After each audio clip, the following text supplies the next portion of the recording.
Tonight on KPBS Evening Edition, with San Onofre offline for the summer, how will the power grid handle the demand for electricity? We've got some answers tonight. San Diego city officials are looking for a temporary shelter for the homeless again, this time because of construction delays. And an Escondido soap maker is arrested after locking himself in a metal cage in front of the White House. He's out of the cage and out of jail, and he'll be at the roundtable later in the show. And San Diego's getting a new state-of-the-art cancer center. We'll get a look inside. KPBS Evening Edition starts now.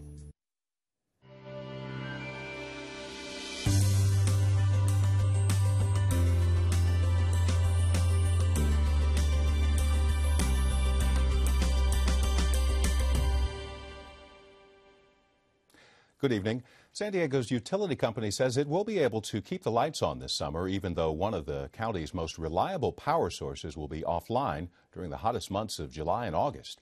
KPBS business and environment reporter Eric Anderson joins us from the KPBS News Center. Eric, there's been worries about the summer energy supply since the San Onofre nuclear plant shut down in January. What's changed? Well, the state power grid officials say a couple of things have changed. Most notably, the Sunrise Power Link is expected to bring additional power into the region over the summer, and a sprawling power line project could come online as early as this weekend. Now, that goes a long way toward helping relieve the strain on the local power grid.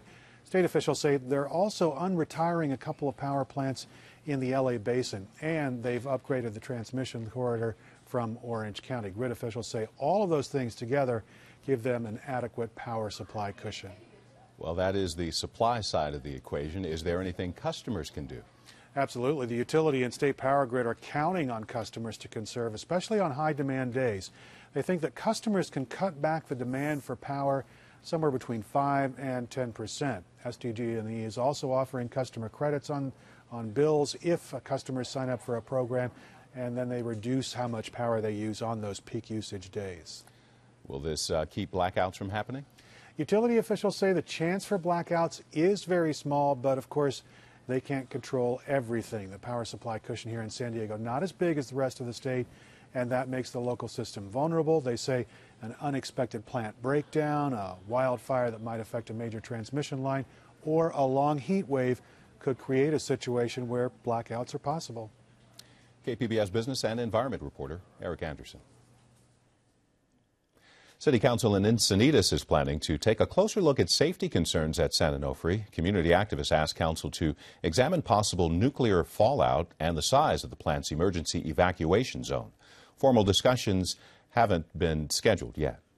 And lawmakers in Sacramento have until tomorrow to pass a new state budget or lose pay. Today they held hearings on the spending plan, but only Democrats took part in the discussion. Republican lawmakers boycotted the hearings. They say negotiations were being held in secret. GOP votes are not needed to pass the state budget, however. The Democratic plan will still cut welfare, but not as deeply as Governor Jerry Brown proposes. And Democrat Scott Peters has claimed victory over Lori Saldana in the 52nd congressional district race in San Diego. He held a slim lead over Saldana in the ballot count from last week's primary. Here are the latest numbers from the registrar of voters. Peters will face Republican Brian Bilbray in the November runoff. There are still about 7,000 ballots left to count, and as of tonight, Gary Creep leads Garland Peete in the race for the Superior Court Judge, Office 34. This had been a close one earlier in the week, with Peete holding a very narrow lead. Creep pulled ahead in the late count, and tonight he holds a lead of 824 votes. Voters in Escondido will decide whether to split their city into separate council districts. Currently, city council members there are elected at large, the winners being the top vote getters. Last night, Escondido Council agreed to put a proposal for district elections on the November ballot. Supporters say it will make it easier for ethnic minorities to elect candidates from their communities. There's word tonight a permanent shelter for San Diego's homeless may not be finished until the end of the year. Joanne Farian is at the roundtable with a look at the city's contingency plans. The city was hoping to avoid last-minute scrambling for temporary winter shelters by building the Connections housing project. But the City Council's Land Use and Housing Committee met this week to look at a contingency plan, just in case Connections isn't finished on time. Joining me to look at that plan is City Council member Todd Gloria, a member of the committee, and Peter Karlstrom. He is with the San Diego County Regional Task Force on the Homeless. Thank you both for being here. Thank you.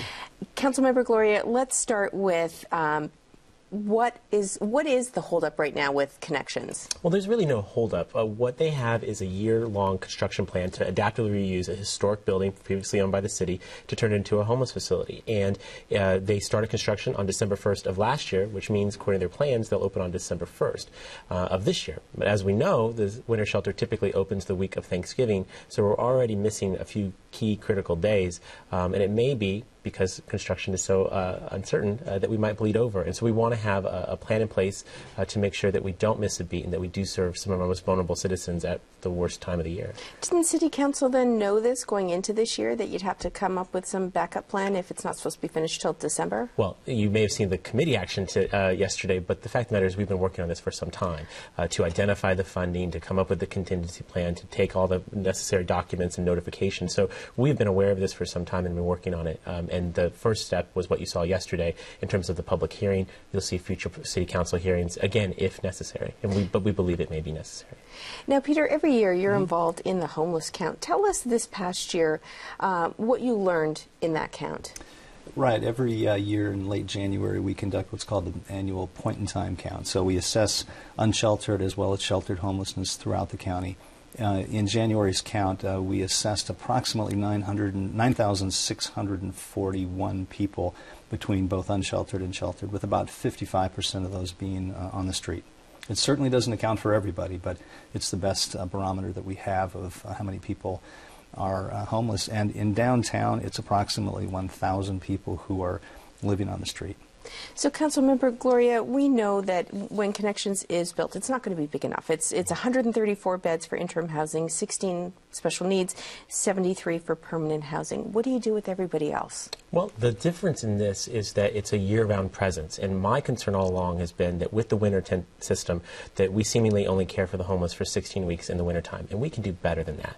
What we're going to now have is a 52-week-a-year operation that is admittedly fewer beds, but is open 365 days a year. And so my hope is that you bring people in, connect them to the services that they need, give them a place to sleep, and get them out of the cycle of homelessness to free up that bed so the next person can come in.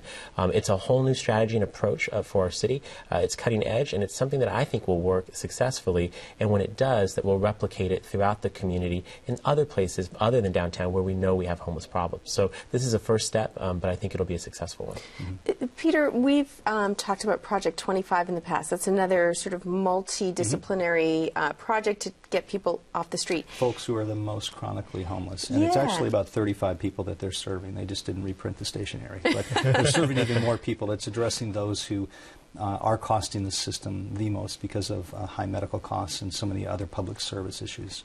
I did some stories early on in this project, and part of the struggle was convincing people to get off the street, to sort of say, no, we can help you, and establish that trust. Do you think with Connections, it's sort of the same idea, are you going to run into that too? Well, that's a great point, and I think that it's not so much convincing as providing the holistic support that's necessary to help people who have pretty complex issues that are getting them to where they are, because it can be mental health, addiction, and then rampant medical issues. So we found in our point-in-time count process, because we interview up to 1,000 people who are living literally on the street or in their cars or a hand-built structure, we ask them, do you want to be on the street? Where do you want to be? I mean, we really get at that. A very small percentage say they want to be on the street. But you look at that population, and mental illness is quite high. So we don't think people, I think the evidence has proven people don't want to live on the street. But when you're stuck there, you don't see any hope. You know, it's a helpless situation for many. But the great thing about Connections housing and models like this is it provides the full one-stop shop. It's dealing with employment issues and health issues and identification and getting people back up on their feet, getting them a bed, but then providing the support thereafter so that they can literally end their homelessness. This isn't about just treating it for a period of time, cleaning somebody up. It's about getting people the supports necessary to end homelessness, and this is happening. And if I can, the consistency I think is really key in this. For the 16 weeks that we have the winter tent, the winter tent serves about 200 people a night, but over that course of the 16 weeks, we see over 1,000 people, which shows that when you have a consistent presence with services and other amenities, you can get people off the street. So think about what we can do for a year-long presence. I think it's going to be revolutionary. It will truly help. And then when it's proven successful, other communities, like, say, the San Diego River Valley, where we have many people who stay, and the uptown communities, the beach communities, that we can replicate this and take care of the problem there as well. We don't have a lot of time left, but this year, unlike past years, there is not going to be a fight over where this tent goes. How come? Well, I think that we have seen that empirically this works. And when it's placed in a community, you actually see the benefits for the surrounding community. And I give a lot of credit to my colleague, Councilmember David Alvarez, who is a gentleman, a good guy, and acknowledges that 16th and Newton, which is on the edge of our 2 council districts, is an appropriate place. It's on his side of the fence, and he's welcoming it in. I think every San Diegan should say thank you to him, because it saves a lot of drama and means we can help even more people faster. Thank you both for being here. Thank you, Joanne. Thank you. Last night, we told you about the increase of home sales in San Diego last month. New figures from DataQuick shows a jump across the entire state. The real estate tracking firm says home sales were up 18%. It's the highest May tally in California in 6 years. The price of gas is at its lowest point in about 4 months in San Diego. The Auto Club says the average for a gallon of regular is $4.02. But crude oil prices are going up. OPEC ministers are trying to decide how much oil to produce in the midst of a global economic downturn.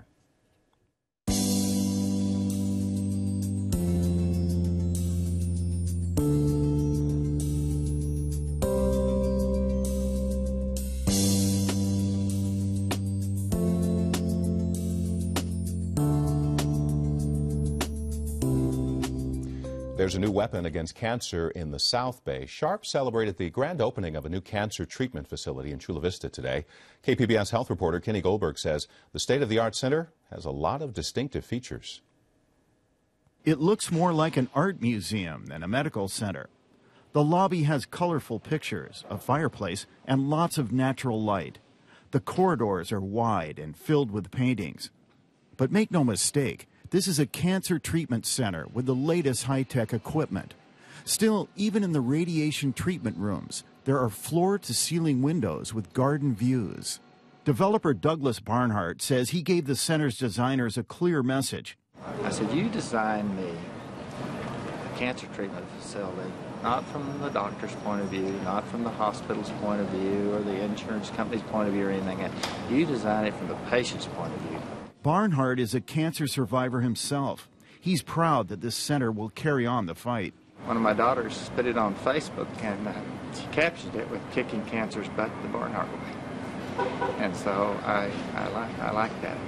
The Douglas and Nancy Barnhart Cancer Center should be open for business in Chula Vista by the end of this summer. KPBS health reporter Kenny Goldberg. A low-income San Diego community is getting stripped of hazardous lead paint. Linda Vista, originally built in the 1940s to house government aircraft workers, still has many homes with lead paint. Neighbors cannot afford to remove it, so a federal grant is helping cover the costs. Lead poisoning can cause brain damage, hyperactivity, and aggression in children. Community activists say we should be concerned about removing it. If we really want to dedicate resources to an issue that not only impacts a family but impacts society in general, this is where we should be focusing. This is an issue that we can put our resources into and make sure that our kids are less safe. The federal government gave the San Diego Housing Commission almost $2.5 million for the cleanup. The money will allow for lead testing in 175 more homes. So how does the CEO of a San Diego County company with $50 million in sales wind up spending the night in a Washington, D.C. jail? Joanne has the answer at the roundtable. Earlier this week, David Bronner locked himself in a metal cage in front of the White House. Bronner is the head of an Escondido company that makes soap. You may have heard of it, Dr. Bronner's Magic Soap. It's made from hemp, which comes from the marijuana plant, which in the United States is illegal to grow unless under special circumstances. Take a look at David Bronner as firefighters cut him out of his cage, ending his protest.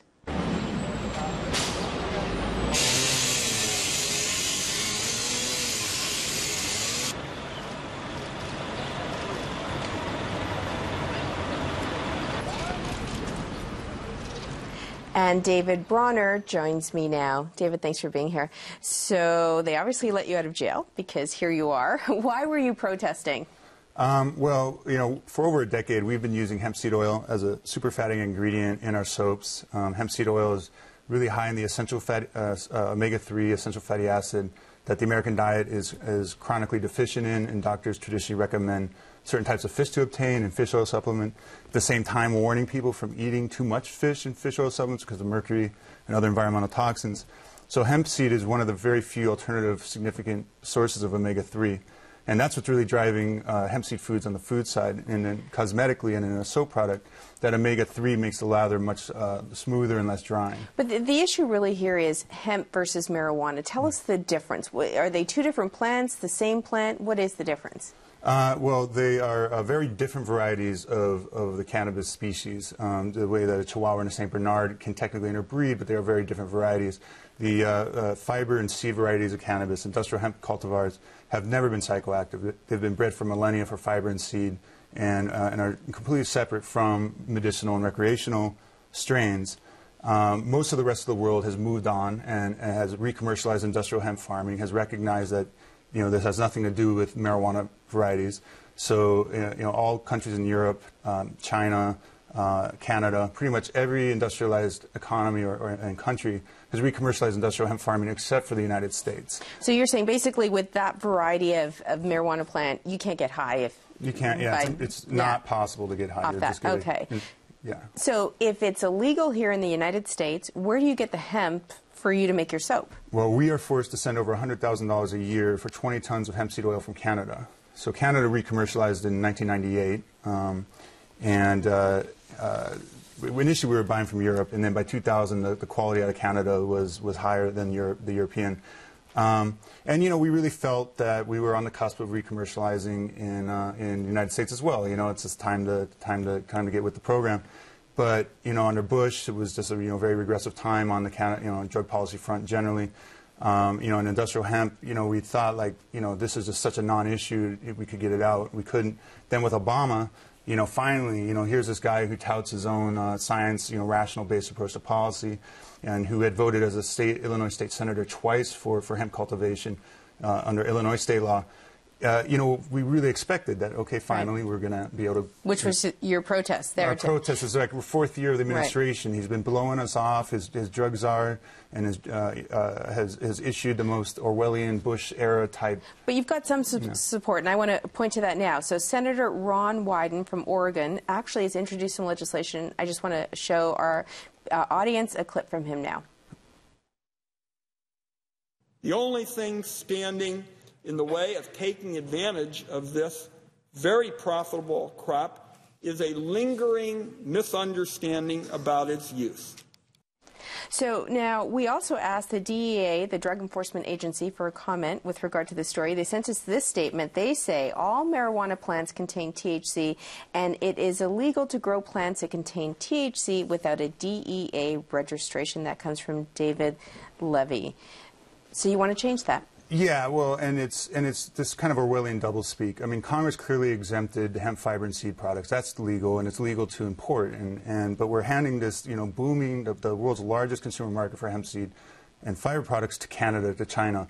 And the DEA is, it does this double kind of Orwellian game where they say on the one hand, that we'll give you permits to grow it, but they never give you a permit. They have not issued one permit. Well, they issued one permit to this Hawaiian. They made it do 24-hour like Klieg lights and dogs, and just made it like $100,000 of cost to grow 1 acre of hemp. So they just make it like commercially impossible to grow hemp. Before we go, we don't have a lot of time left, but we started off with you being arrested. So are you facing some charges right now in D.C.? Yeah, technically I am facing possession of marijuana with intent to sell. It was to distribute. That would have been a felony. That would have earned me a jury trial. They don't want me in front of a jury of my peers. And I'm pretty sure that they're going to plea this out with community service. The thing is, even all the law enforcement, I mean, they all support what I'm doing. We're going to have to leave it there. We're out of time, David Bronner, but we want to send people at home to our website, kpbs.org. There's more of that video that you just saw, and also links with more information about this story. Thanks for being here. Yeah, thank you for having me. Great.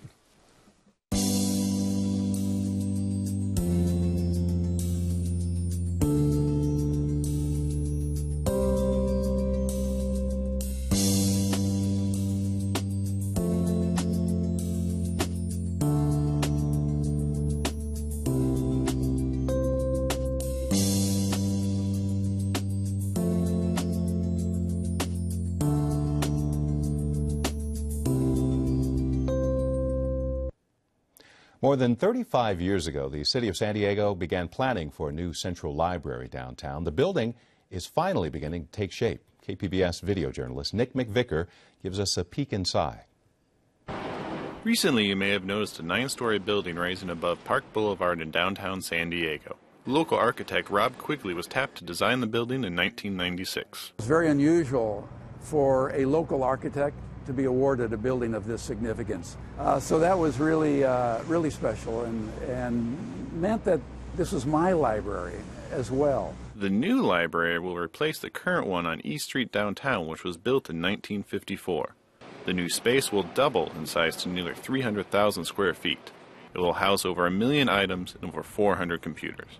Balboa Park and its Spanish Baroque architecture were a major influence for the library's design. We were asked to do a building that, I think the exact words were, that looks to the future but respects our past. And so when we asked San Diegans, what do you mean by past? They said, well, like the buildings in Balboa Park. Quigley was part of the planning team that looked to the community for input. The idea of the dome came from a series of public workshops that we held in 97.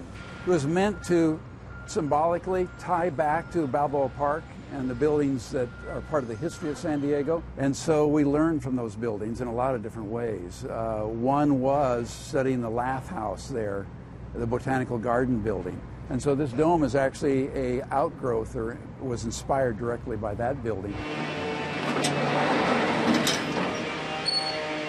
At over 50% complete, the construction crew is close to finishing the dome. We are pretty high up. From ground floor to the top of the dome, you're at 255 feet. Carmen Van is project executive with Turner Construction Company. We are sitting right outside of the 3-story reading room, which is found at the south end of the new Central Library.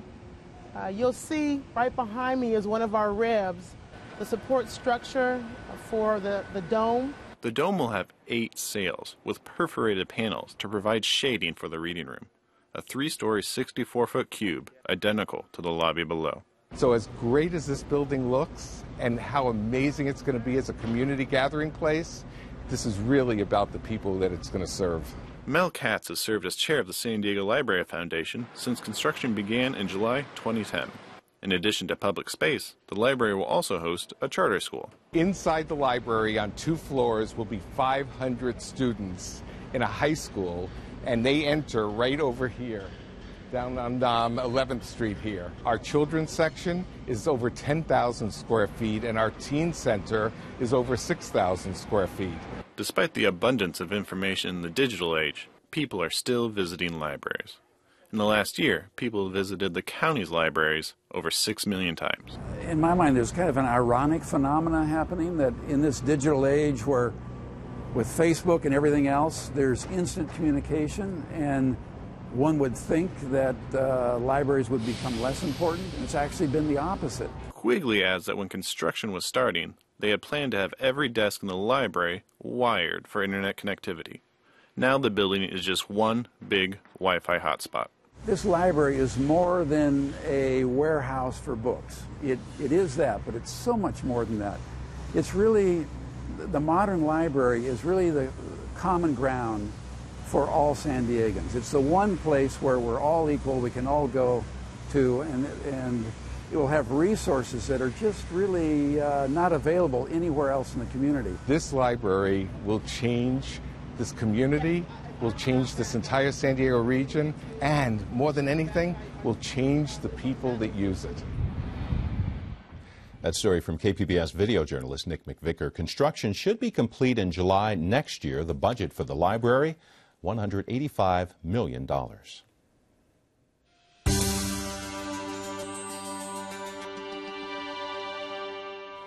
Tonight in the public square, your response to KPBS education reporter Kyla Calvert's story on the last day of school at Del Cerro's Hearst Elementary. The school year ended with teachers and students rallying and chanting, "Save our schools." As we told you last week, the teachers union has agreed to limited bargaining to save jobs. The dilemma, protect teachers' salaries and lose jobs, or make concessions and save jobs.